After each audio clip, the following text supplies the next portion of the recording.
Hey everybody, it's Erik, co-founder, partner of Village Global, a network-driven venture firm. And this is Venture Stories, a podcast covering topics relating to tech and business with world-leading experts.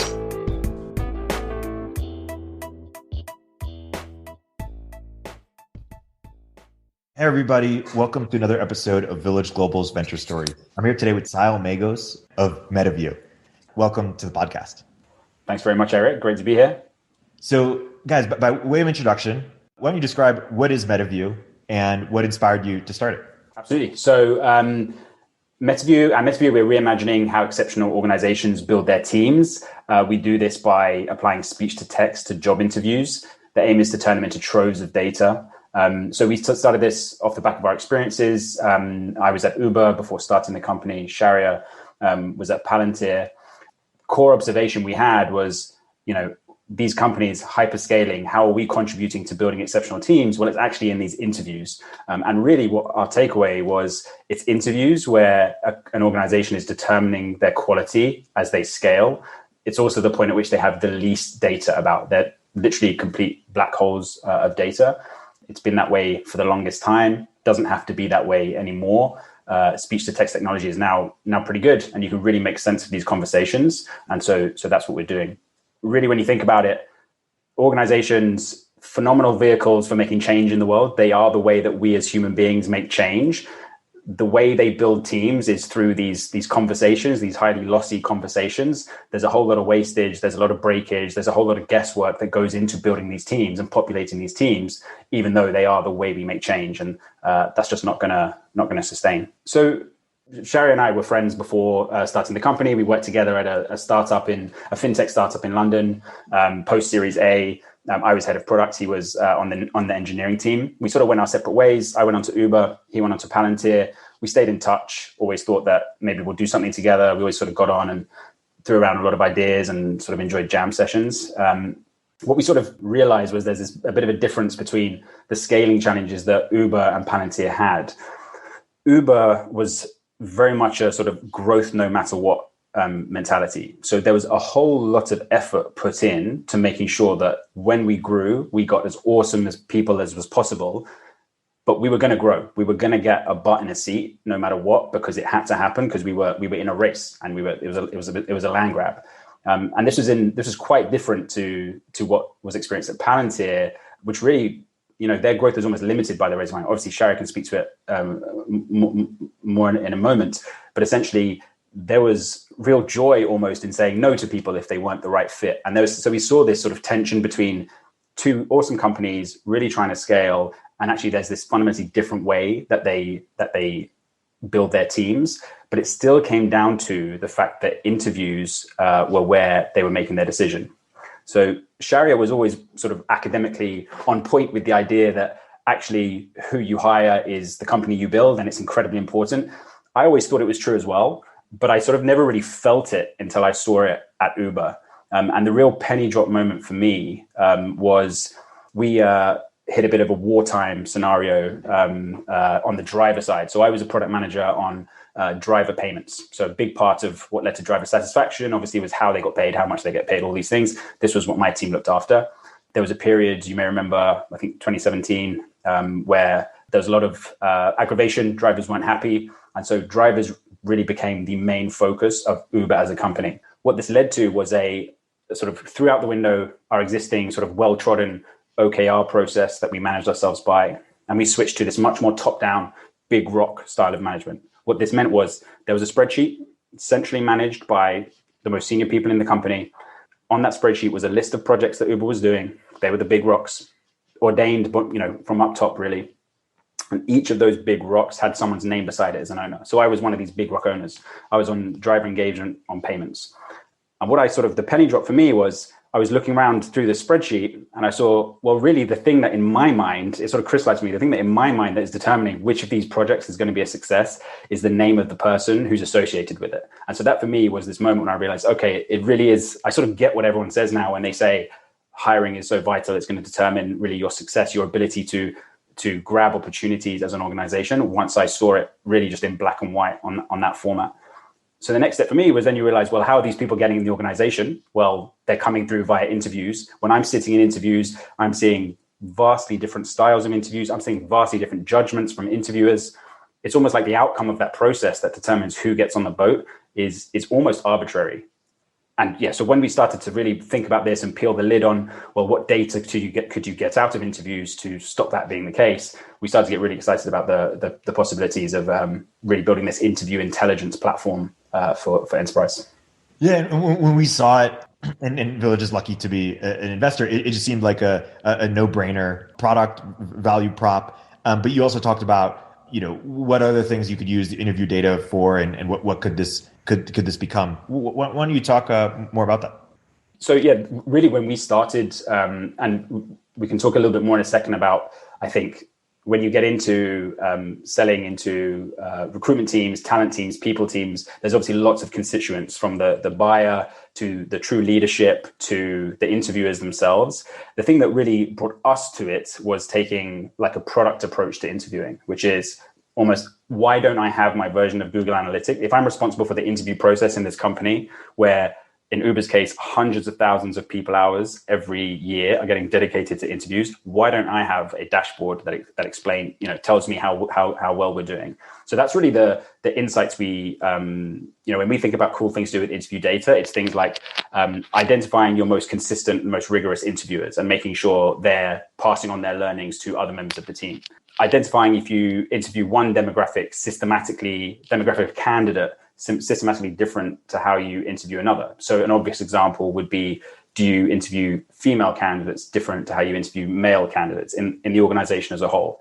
It turns out from our data that most companies do, there's a 12% difference in speaking time between female and male candidates. So female candidates speak 12% less than male candidates typically during interviews, and also face 2 more questions per interview on average. Other things, identifying traits of an interview that result in a candidate being more likely to accept an offer. Identifying traits of an interview that result in hiring candidates that go on to be top performers, so you can go and pattern match that in future. There's just this massive sort of richness of data that can be, of insight, I should say, actually, that can be taken out of these interviews once you have something in the room that can scalably capture these things. And I think speaking of it a bit more abstractly, this is something that, Siadhal and I were in product and engineering teams all of our lives. It's something that in that world, like observability and telemetry into the health of your product is just so standard and given right now that, yes, we still make human judgments based on what we should do, what we should focus on, what we should not focus on, or how a part of our product is performing. But all that human judgment, there is so much data that informs it, and that was really the thing that with Metaview we were trying to, and are still trying to address, which is the most important decisions in an organization, which are the hiring decisions, the most outcome defining parts of the decisions, which are the interviews, the conversations. There is no observability into it.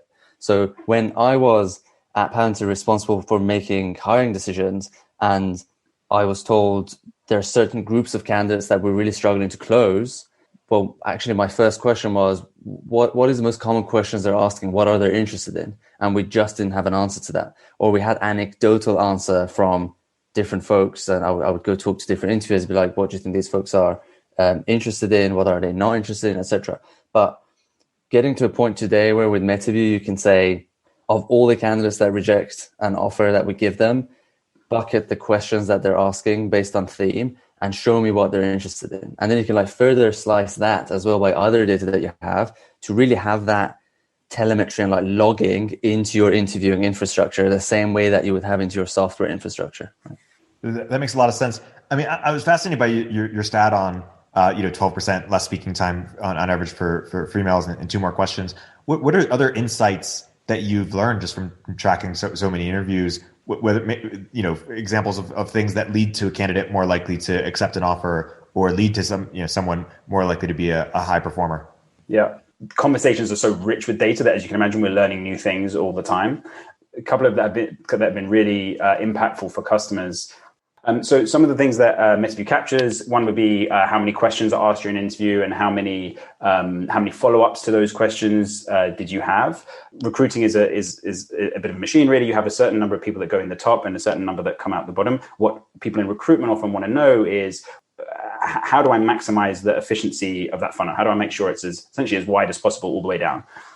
What we've seen is that in a recruiter screen, if you cover fewer than 5 topics during an interview, it's 20% more likely that candidate will get rejected at the next stage, i.e. you're not calibrated and therefore you're putting weak candidates through, which is resulting in wastage in the system because someone's interviewing them at the next stage and they're highly likely not to be strong enough. Similarly, for that hiring manager stage, going through to on-site, which is the typical process that many of our customers have, it's a similar story where there's a certain point at which you're not being rigorous enough, meaning you're more likely to put weak candidates through and waste everyone's time. And each that sort of change sounds quite tactical, but when you think about what it takes to gather an on-site team, that's usually maybe 6 to 10 people who are involved in this hire. The chances are the next candidate then you can only maybe see them next week, and by that point maybe they've interviewed at Facebook instead, and you've lost them. So getting the quality of candidate, the calibration on quality of candidate throughout the funnel is something that this data is really, really useful for. So yeah, that's one that we've seen is pretty important. Lots of our customers are very keen to ensure a consistent process. So we have a way that we measure consistency for organizations and essentially score interviews based on their variance from an interview based on their variance from one interview to the next, which is also pretty revealing of quality of interview as well. Yeah, that makes a lot of sense. Speed, consistency, and customization.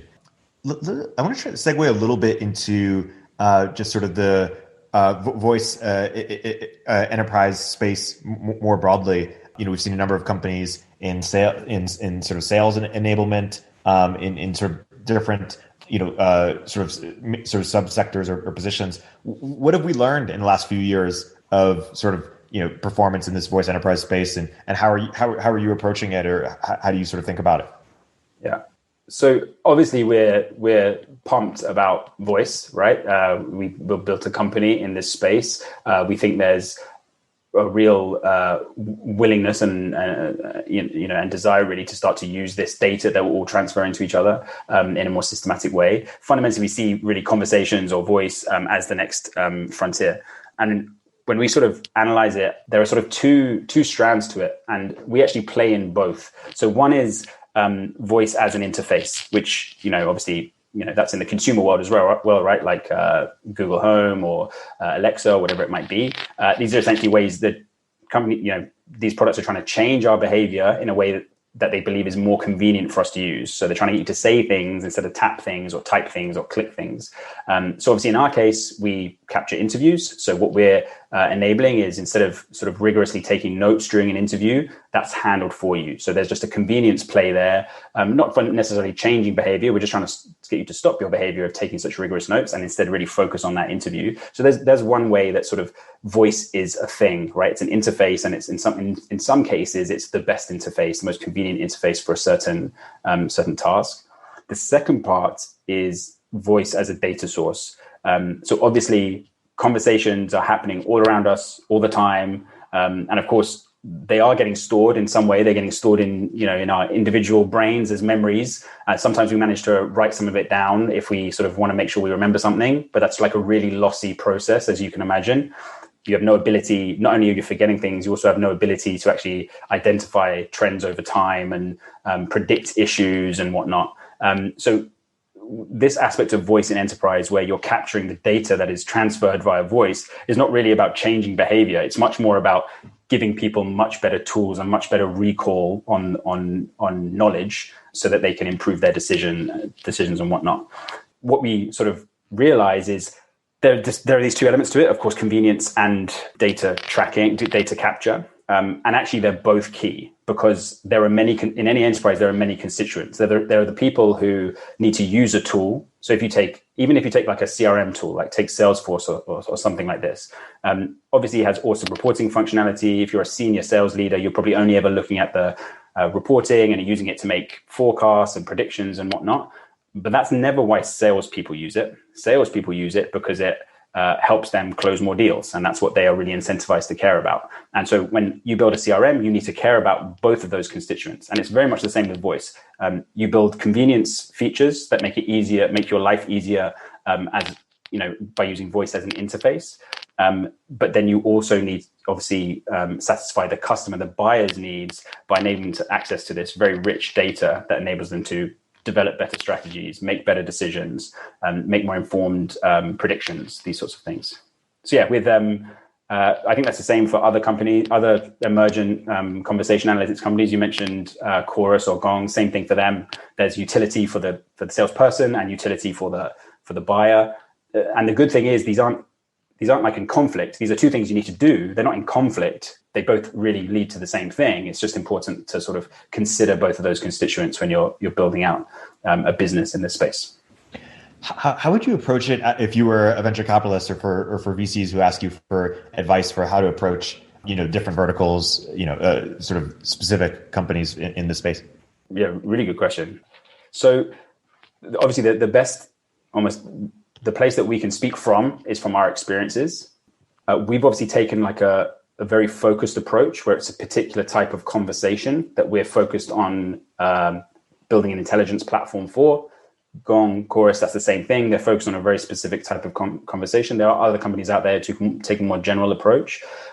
What we see, and the reason we've taken this very deliberate approach or very focused approach on a single type of conversation is if you really want to make sense of those conversations and turn the data that you gather into an asset that is useful for you as a company and then also sort of repeatably useful for your customers, importantly as well, and there's, they benefit from the fact you're capturing this data, then the focus is really useful. And that's because turning these conversations into data, you need a data pipeline for that. And that means you need to build tooling to turn these conversations into data. And if you try and solve for every type of conversation at once, you're losing fidelity of insight. So I guess, I'm obviously, preaching what we're doing. I guess that's what I tell an investor to do is you should invest in Metaview maybe. But basically the focus on focusing on a particular type of conversation for which there's an expected structure for us seems to be the right place to start.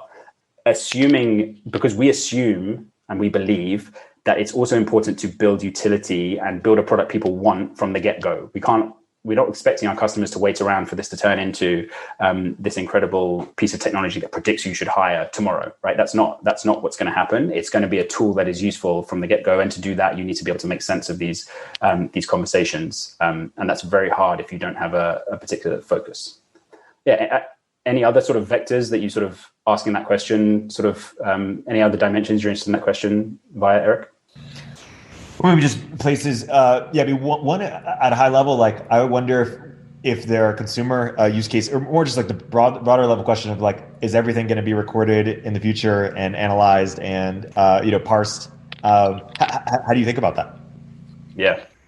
I think there's like the really long-term view, and then there's like the let's call it the midterm, the sort of the 5 to 10 year view. I think 5 to 10 years, I don't necessarily think there's going to be all types of conversations. I think there's going to be that in the business situation. I'll focus on the enterprise, the business, the B2B scenario. I think there's going to be the understanding that there's a particular like palpable business goal that recording this conversation achieves, and it's directly and purposefully convenient for the people who use it. I think in the very long run, the idea that people will rely less on their memory, literally their own personal memory for recall, and that they therefore will use recordings to improve their recall, I think completely will take hold. And I think the thing that needs to happen, of course, is partly a technological advancement, but also like, I guess, an increased maturity or increased sophistication around how we understand privacy. I think a lot of people think the first thing when they think about getting recorded is they think about privacy. Basically, they think someone's going to use this against me in some way. And so when we can actually move that control or that feeling of control, or actually move the ownership of that data to and make sure they understand they own the data to the people involved, then you sort of start to decay. That sort of view starts to decay, and then I think you'll see a lot of applications off the back of that because recording becomes normalized. So we'll finally see quantify who in meetings wastes time, who's productive. I can imagine so. Yeah. Talk about AI and how you think about it as it relates to building out Metaview. Sure. Yeah, we sort of have a again, as with everything, it's sort of nuanced, right? There's a bit of a mix on it. So in one way, it's completely vital. Like obviously, Metaview would not exist without recent developments in AI, specifically in NLP, obviously. But in another way, it's sort of irrelevant. As I mentioned, it's vital in that AI continues to make speech to text pretty awesome. And there was a couple of real step changes in the last few years that have made. That's why you start to see Gong Chorus doing so well and other companies emerging. So in that sense, we obviously leverage this sort of sea change in this technology, and we're massively benefiting from that tailwind. But on the second case, it's sort of it's irrelevant because customers don't actually care. Once you've got that sort of basic level of conversational understanding down, customers don't really care about how you're using AI on top of that. What they care about, of course, it's a bit of a trope really, but what they care about is their problems. So for us, what that means is we have a bit of a cold start, right? There is no existing massive corpus of interview data or interview recordings that we could access and then start to analyze and apply models to and make predictions off the back of. We have to actually generate that corpus of data. And the way that you generate that corpus of data is not by promising some predictions that we can make using AI in future. It's by actually giving value in the here and now. So what we focus on day to day is much more what are the valuable things using our data annotation pipeline and using our understanding of customers and what they want. What can we do that will actually give them value today, which is not really leveraging AI. But what we do know is we'll be able to, once you have this corpus of data, of course, you get an advantage in the use of AI to make quicker predictions, cheaper predictions, and all these sorts of things. So it's really about the underlying data asset, which we focus on. And because you're sitting on all that data, you must just have so much insights around how to run great interviews. Of course, a lot of it is custom, but things that do generalize, and just how to build an interviewing organization in general. What are some insights you can share that founders, of course, when they start, they're doing a lot of the interviewing themselves, but then they bring on other people. Like, what are some lessons you've picked up that you wanted to impart to founders listening, impart to founders who are listening in? It massively varies per stage, as you can imagine. Obviously, we tend to focus more on companies in the sort of anywhere between 200 and 3,000 people, still growing really fast, let's say 50% headcount year on year. But of course, a lot of folks, and obviously we're still in the boat of being very founder-led in our own hiring, for example. So we sort of see both sides. We see what founder-led hiring looks like, and we try and do an awesome job of that. And we also see what somewhat scaled hiring is at these larger organizations.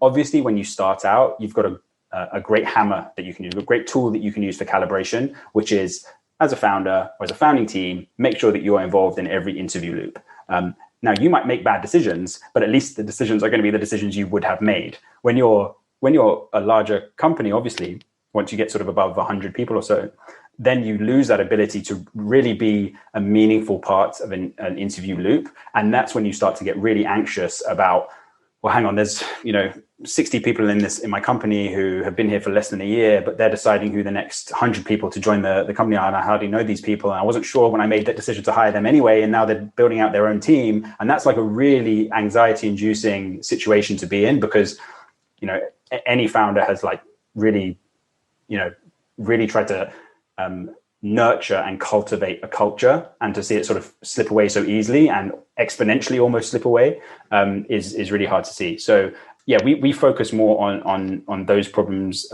with our products.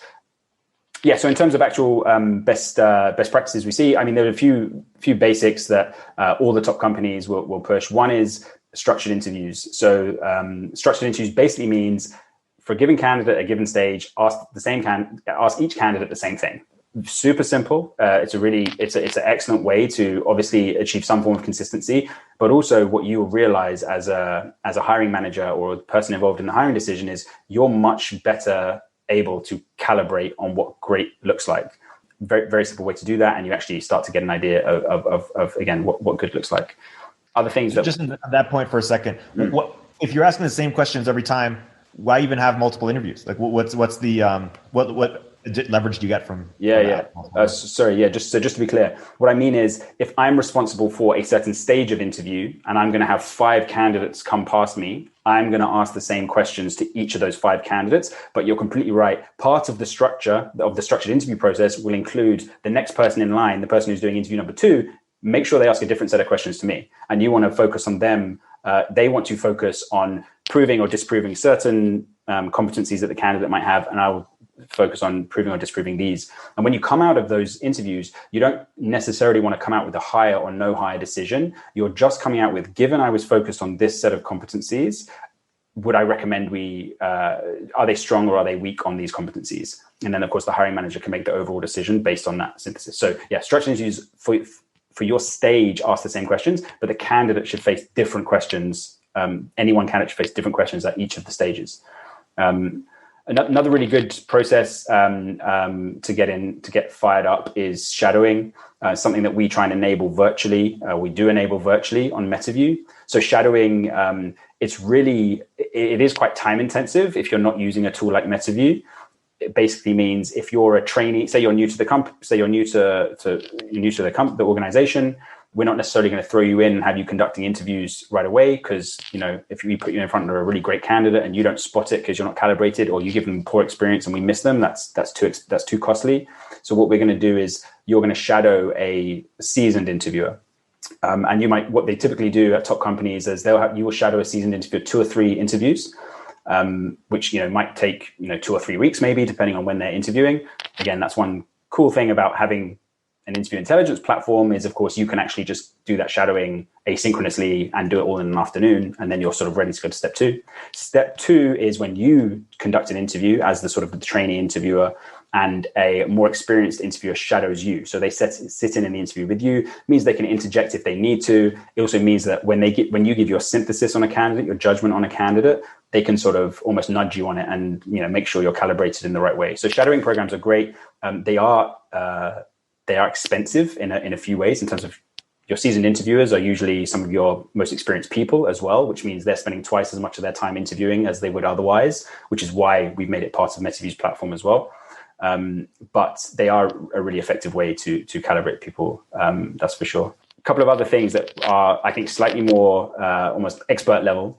One is when you make the hire, or when you're essentially getting ready to extend the offer, obviously, with all these things, you want to get better and better over time, and certainly not decay over time in terms of the quality of decision that you're making.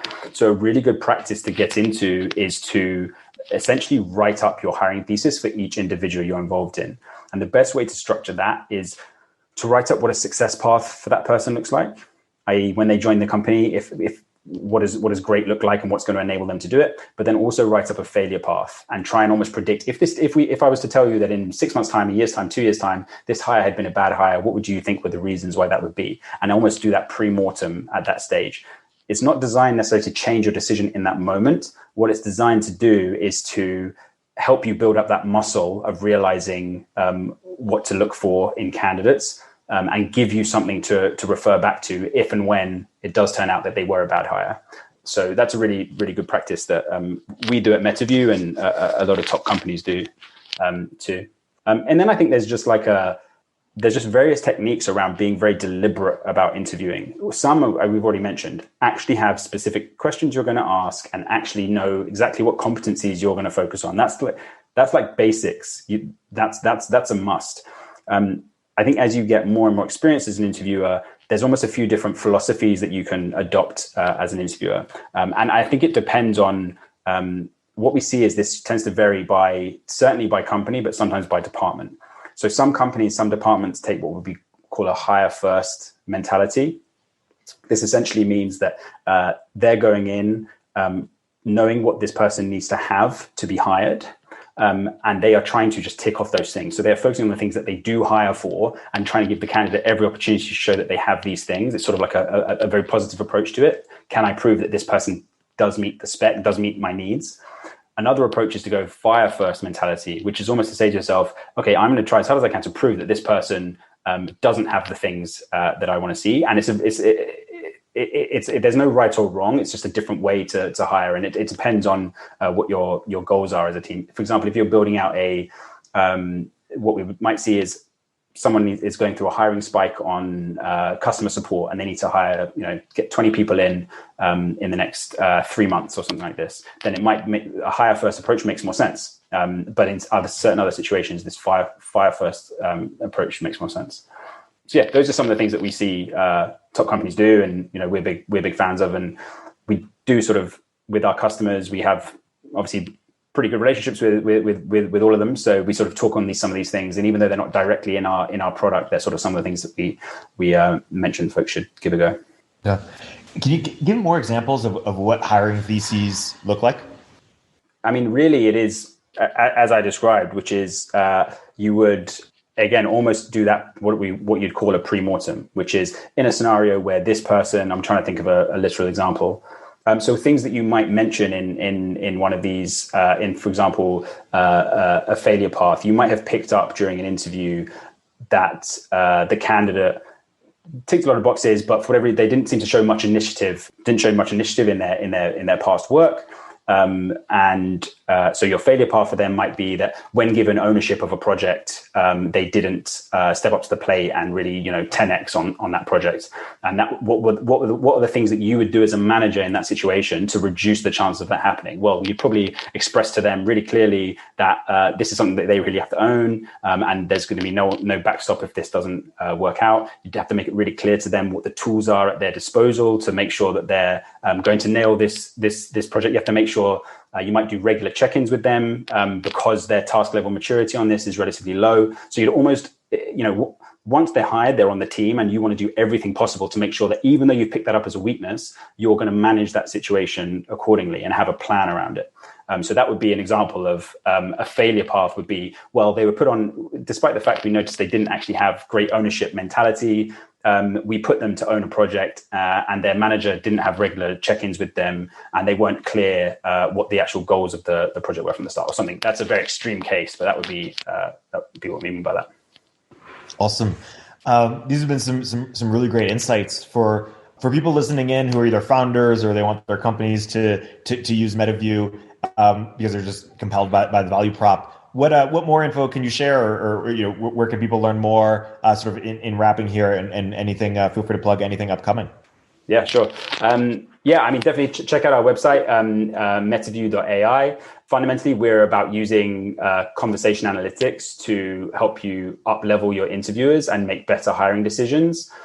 As I think I've made clear, we really passionate about turning these conversations into troves of data, and we help you use that data fundamentally for three things. One is as an interviewer, you've got perfect recall of the conversation. You can then collaborate on that, essentially this transcript, just like you do on Notion or on Google Docs. Mention, your hiring manager, say, hey, what do you think of this? It's just a much more collaborative way to hire. Secondly, we use that data to really empower talent leaders. So if you're a talent leader, you're responsible for tens of thousands of interview hours every year, really knowing who your best interviewers are, who's least consistent and might be sort of more biased than others, what departments are having great hiring outcomes, and how is this reflected in their interview style, and can we transfer that to other members of the team? Then we give you that data. And then lastly, we have this emergent part of the business, which is around actually helping interviewers improve. So we literally give interviewers very tactical feedback via the platform of what they can do differently to interview better. And we see, amazing results with that. So check out metaview.ai. Always game to jump on a call and do a demo and get feedback. So check it out. Awesome. We're grateful to be supporters. You guys are real craftsmen and really understand how to interview and help your customers do so. So this has been a really insightful interview. Thanks so much for coming on.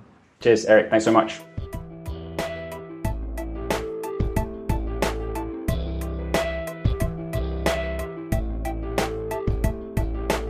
If you're an early stage entrepreneur, we'd love to hear from you.